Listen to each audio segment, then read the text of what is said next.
তো গাইস তোমরা অনেকে হয়তো সুন্দরবনের নাম শুনেছো, কারণ সুন্দরবনের রয়্যাল বেঙ্গল টাইগার পুরো ভারতবর্ষে ফেমাস। তো আমিও একদিন বেরিয়ে পড়লাম হঠাৎ সুন্দরবনের উদ্দেশ্যে, সুন্দরবনের রয়্যাল বেঙ্গল টাইগার দেখবো বলে। সুন্দরবন পৌঁছতে পৌঁছতে আমার অনেক রাত্রির হয়ে যায়, তো আমি সোজা হোটেলে গিয়েই ঘুমিয়ে পড়ি। আর পরের দিনই আমি ঘুম থেকে উঠে দেখি সুন্দরবনে এত সুন্দর একটা ওয়েদার, চারিদিকে কুয়াশায় ঘিরে রয়েছে। তো চলো দেখি আমি রয়্যাল বেঙ্গল টাইগার দেখতে পাই কি না।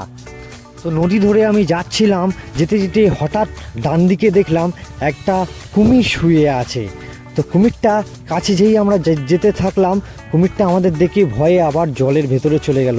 তো গাইস একটা কথা বলি, আমরা যেরকম কুমিরটাকে ভয় পেয়েছিলাম, কুমিরটাও কিন্তু আমাদেরকে ভয় পেয়েছিল, তাই ও জলের ভেতরে চলে গেল।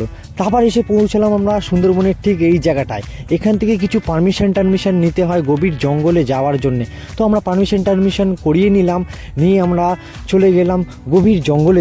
আর গভীর জঙ্গলের ভেতরে এসেই খুঁজতে শুরু করলাম রয়্যাল বেঙ্গল টাইগারকে। অনেকক্ষণ ধরে খুঁজলাম কিন্তু তাও দেখতে পেলাম না রয়্যাল বেঙ্গল টাইগারকে। তারপর আমরা ভাবলাম যে আরেকটু ভেতরের দিকে যাওয়া যাক, যদি রয়্যাল বেঙ্গল টাইগারকে দেখা যায়।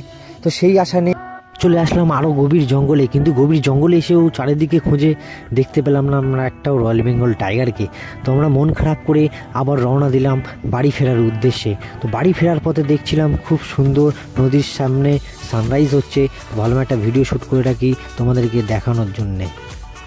তো দুঃখের বিষয় হলো গাইস, সুন্দরবনে গিয়ে আমরা একটা রয়্যাল বেঙ্গল টাইগার দেখতে পারলাম না। তো গাইস তোমাদের ভিডিওটা কীরকম লেগেছে? ভিডিওটা যদি ভালো লেগে থাকে প্লিজ লাইক, কমেন্ট, সাবস্ক্রাইব করে নিও আমার চ্যানেলটাকে আরও এরকম ভিডিও দেখার জন্য।